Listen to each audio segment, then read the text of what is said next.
പ്രിയപ്പെട്ട എല്ലാവർക്കും നമസ്കാരം. ഇന്ന് മാതൃദിനമാണ്. എല്ലാ അമ്മമാർക്കും, ഭൂമിയിലെ കാണപ്പെട്ട ദൈവമായ എല്ലാ അമ്മമാർക്കും മാതൃദിനത്തിൻ്റെ ആശംസകൾ. കുറേ ദിവസമായി നമ്മൾ തമ്മിൽ സംസാരിച്ചിട്ട് ഓരോ കാര്യങ്ങളായിട്ട് ഇങ്ങനെ പോയിക്കൊണ്ടിരുന്നു. കുറച്ച് ദിവസം ഞങ്ങൾ എറണാകുളത്തായിരുന്നു. ഏതായാലും ഇന്നത്തെ ദിവസം അമ്മമാർക്ക് പ്രാധാന്യം കൊടുക്കുന്ന ദിവസമായി മാറിയിരിക്കുകയാണ്. ഭാരതം എന്നും അമ്മമാരെ ഏറ്റവും ഉയർന്ന നിലയിൽ കണ്ടിട്ടുള്ളതാണ് ഭാരതം എന്ന രാജ്യം. അതുകൊണ്ട് നമ്മൾക്കിപ്പോൾ ഇന്നത്തെ ദിവസം തന്നെ വേണമെന്നില്ല. എന്നും മാതൃദേവോ ഭവ എന്നാണ് നമ്മുടെ പൂർവികർ നമുക്ക് പറഞ്ഞു തന്നിരിക്കുന്ന സന്ദേശം.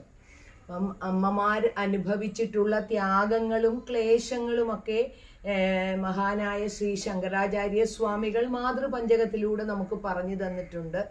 ആസ്താം താവതീയം പ്രസൂതി സമയേ ദുർവാര ശൂലവ്യധ നൈരുച്യം തനുശോഷണം മലമയീ ശയ്യാജ സംവത്സരി ഏകസ്യാപിന ഗർഭഭാര ഭരണ ക്ലേശസ്യ യസ്യാക്ഷമോ ദാതും നിഷ്കൃതി ഉന്നതോപിതനയ തസ്യൈ ജനന്യൈ നമഃ, തസ്യൈ ജനന്യൈ നമഃ. ഒരു സന്യാസി ശ്രേഷ്ഠൻ തൻ്റെ മാതാവിൻ്റെ മരണസമയത്ത് അമ്മയുടെ മഹത്വം പറയുന്ന ഈ 4 വരി, ആദ്യത്തെ 4 വരി, അമ്മ അനുഭവിച്ച ഗർഭധാരണ സമയത്തും ആ ഒരു 7600 മണിക്കൂറും ആ അമ്മ അനുഭവിച്ച ത്യാഗവും ക്ലേശവും, അതുകൂടാതെ ഏറ്റവും വലിയ വേദനയായ പ്രസവ വേദന അനുഭവിച്ച് കുട്ടിയെ ഭൂമിക്ക് സമ്മാനിച്ചതും ഒക്കെ, അത് കഴിഞ്ഞ് ആ കുട്ടിയുടെ മലത്തിലും മൂത്രത്തിലും ഒപ്പം ശയിച്ച് അവനെ വളർത്തി വലുതാക്കി സമൂഹത്തിന് സമ്മാനിച്ച അമ്മയോടുള്ള ആ ഒരു കടപ്പാട് എങ്ങനെ വീട്ടുമെന്നാണ് അദ്ദേഹം ചോദിക്കുന്നത്. അതുകൊണ്ട് എത്ര ഉന്നതനായ മകനാണെങ്കിൽ പോലും ഞാൻ അമ്മയുടെ പാദങ്ങളിൽ നമസ്കരിക്കുന്നു, അതേ എനിക്ക് ചെയ്യാൻ സാധിക്കുന്നുള്ളൂ എന്ന് പറഞ്ഞു തന്ന ആ ഒരു പാരമ്പര്യമാണ് നമ്മൾക്ക്. അപ്പം എനിക്ക് ഈ സമയത്ത് ഞാൻ എൻ്റെ അമ്മയുടെ കാര്യം ഞാൻ പല പ്രാവശ്യവും പറഞ്ഞിട്ടുണ്ട്. അമ്മയൊരു നല്ല സംഗീത വിദുഷിയായിരുന്നു. തങ്കം വാസുദേവൻ നായർ ആറന്മുളയിലെ മാലേത്ത് കുടുംബത്തിലെ ആയിരുന്നു അമ്മ. അമ്മയുടെ അമ്മയായ മാലേത്ത് പാർവതി അമ്മ, ആറുക്കുട്ടിയമ്മ എന്ന് വളരെ നല്ല ഒരു അമ്മയായി ഇവരെ വളർത്തിക്കൊണ്ട് വന്നതാണ്. അച്ഛനില്ലാതെ 5 മക്കളെ. അപ്പൊ അമ്മ എപ്പോഴും പറയും അമ്മൂമ്മയുടെ മഹത്വം. അത് തന്നെ അമ്മയും തുടർന്നു വന്നു, ഞങ്ങൾക്ക് പറഞ്ഞു തന്നു അമ്മ. പല കാര്യങ്ങളും നമുക്കൊരു മുന്നറിയിപ്പായിട്ട്, പ്രത്യേകിച്ച് ഞങ്ങൾ 3 മക്കളാണ്. എൻ്റെ ചേട്ടൻ രാജൻ ചേട്ടൻ, ലൈലു കുട്ടി, ഞാൻ. ഞങ്ങളെ 3 പേരും, ചേട്ടൻ ഞങ്ങളെക്കാട്ടിൽ ഇത്തിരി മൂത്തതായിരുന്നു പ്രായത്തിൽ ഇത്തിരി. അപ്പോൾ അതുകൊണ്ട് ഞങ്ങൾ 2 പെൺകുട്ടികൾ പിന്നീടാണ് ഉണ്ടായത് അമ്മയ്ക്ക്. അപ്പോൾ ആ 2 പെൺകുട്ടികളെ ഒരേപോലെ വളർത്തിക്കൊണ്ട് വരിക എന്ന് പറഞ്ഞാൽ അത് വേണ്ട തരത്തിലുള്ള മുന്നറിയിപ്പുകളൊക്കെ തന്ന്, കൂടാതെ എൻ്റെ അമ്മയുടെ ഒരു മഹത്വം എന്ന് പറഞ്ഞാൽ ഞങ്ങളുടെ ചേട്ടൻ കല്യാണം കഴിച്ചുകൊണ്ട് വന്നത് മണിച്ചേച്ചിയെ അമ്മ സ്വന്തം മകളെ പോലെ കരുതിയിരുന്നു. എനിക്കതൊരു വളരെ, എൻ്റെ അമ്മയെ അക്കാര്യത്തിൽ ഞാൻ എപ്പോഴും ഞാനത് ഞാൻ ഒന്നുകൂടി ആദരിക്കുന്ന ഒരു കാര്യമാണ്. ഞങ്ങളെക്കാട്ടിൽ ഏത് കാര്യത്തിലും എന്ത് കാര്യവും എടുത്താലും ഉടനെ മണിക്കും കൂടി. അപ്പം അങ്ങനെ ഒരു മരുമകളെ സ്വന്തം മകളായി കണ്ട ഒരു ഇതായിരുന്നു എൻ്റെ അമ്മ. കൂടാതെ എൻ്റെ അമ്മയെക്കുറിച്ച് പറയേണ്ട, അമ്മ മരിക്കുന്നതിന് മുൻപാണേലും എനിക്ക് ഒരു ഉരുള തന്ന്, അമ്മയുടെ ആ തൈരും കൂട്ടി കുഴച്ച് തന്ന ഒരു ഉരുളയൊക്കെ തന്ന് മരിക്കുന്നതിൻ്റെ തലേ ദിവസം ഒട്ടും പ്രതീക്ഷ ഇല്ലാതിരുന്ന സമയത്താണ് അമ്മ വൈക്കത്തപ്പൻ്റെ സവിധത്തിലേക്ക് യാത്രയായത്. അപ്പോൾ അമ്മ പോയപ്പോൾ ഞാൻ ഓർത്തു, എല്ലാം കഴിഞ്ഞു എന്ന് ഓർത്തതാണ്. അത് എല്ലാം എങ്ങനെ ജീവിക്കും എന്നുള്ള ഒരു ഇതായിരുന്നു. കാരണം എൻ്റെ അമ്മയുടെ കൂടെ എൻ്റെ ചേച്ചിയാണ് അമ്മയുടെ കൂടെ ഉണ്ടായിരുന്നത്. ചേച്ചിക്ക് ആ മഹാഭാഗ്യം കിട്ടി. ഞാനിങ്ങനെ ജോലിയായിട്ട് ചങ്ങനാശ്ശേരിയിലായിരുന്നു, അമ്മ തൃപ്പൂണിത്തുറയായിരുന്നു. അപ്പോൾ അമ്മയായിട്ട് ഇടയ്ക്ക് ഫോണിൽ സംസാരിക്കുക, എന്നും ഫോണിൽ സംസാരിക്കുക. അപ്പോൾ ചിലപ്പോൾ കോളേജിലൊക്കെ വലിയ പ്രശ്നങ്ങളോ എവിടെയെങ്കിലും ഒരു പ്രശ്നം നമുക്ക് വന്നാൽ ഉടനെ അമ്മയെ ഒന്ന് വിളിച്ച സാരയില്ല മക്കളെ എന്ന് പറയുന്ന ആ വാക്കുകൾ ഇനി ഇല്ലല്ലോ എന്ന് ഓർക്കുമ്പോൾ അത് പെട്ടെന്ന് നമുക്കൊരു ഞെട്ടലായിരുന്നു. അതിനെയൊക്കെ അതിജീവിച്ച് ഇന്ന് നമ്മൾ ജീവിക്കുന്നു.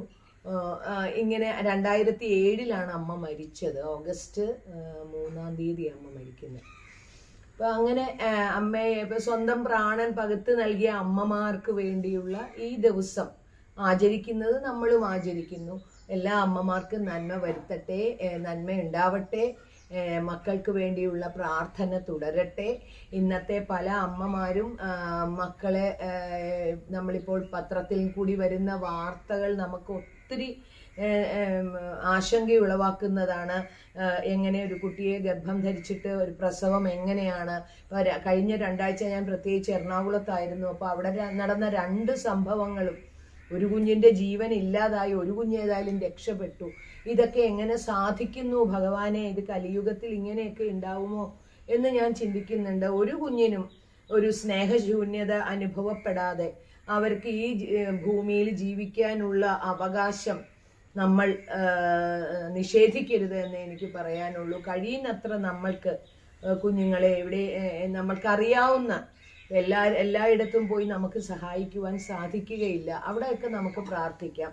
കൂടാതെ നമുക്ക് അടുത്ത് നമ്മുടെ കൂട്ടത്തിലുള്ള ഏതെങ്കിലും ഒരു കുട്ടിക്ക് നമുക്ക് ചെയ്യാവുന്ന സഹായങ്ങൾ ചെയ്യുക.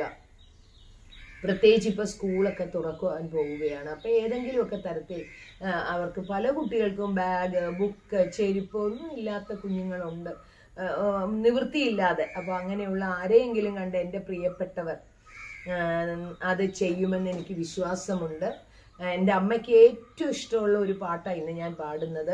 കാരണം ഓമനത്തിങ്കളും ഒക്കെ ഞാൻ നിങ്ങൾക്ക് പാടി കേൾപ്പിച്ചു തന്നിട്ടുണ്ട്. അപ്പം എൻ്റെ അമ്മ കച്ചേരികളിലൊക്കെ എപ്പോഴും പാടുന്ന ഒരു പാട്ട്, അമ്മയ്ക്ക് വേണ്ടി, അമ്മ സ്വർഗത്തിലിരുന്ന് അത് കേൾക്കും എന്നുള്ള വിശ്വാസത്തിൽ അതിൻ്റെ 4 വരി ഞാനിപ്പോൾ പാടാം. രാധാ സമേത കൃഷ്ണ സമേത കൃഷ്ണ സമേത കൃഷ്ണ സമേത കൃഷ്ണ രാധാ സമേത കൃഷ്ണ നന്ദകുമാര നവനീത ചോര നന്ദകുമാര നവനീത ചോര വൃന്ദാവന ഗോവിന്ദ മുരാരേ വൃന്ദാവന ഗോവിന്ദ മുരാരേ വൃന്ദാവന ഗോവിന്ദ മുരാരേ രാധാ സമേത കൃഷ്ണ സമേത കൃഷ്ണ സമേത കൃഷ്ണ സമേത കൃഷ്ണ രാധാ സമേത കൃഷ്ണ കൃഷ്ണ കൃഷ്ണ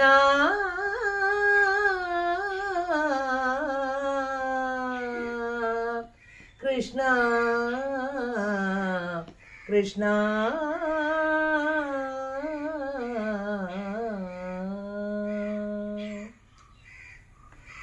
ഇന്ന് മദേഴ്സ് ഡേ കൂടാതെ ഇന്ന് നഴ്സസ് ഡേയും കൂടിയാണ്. ഭൂമിയിലെ മാലാഖമാരായി നമ്മളെ സേവിക്കുന്ന എല്ലാ എൻ്റെ പ്രിയപ്പെട്ട മക്കൾക്കും, നഴ്സ് ആയി സേവനമനുഷ്ഠിക്കുന്ന എല്ലാ മക്കൾക്കും വേണ്ടി പ്രാർത്ഥിക്കുന്നു.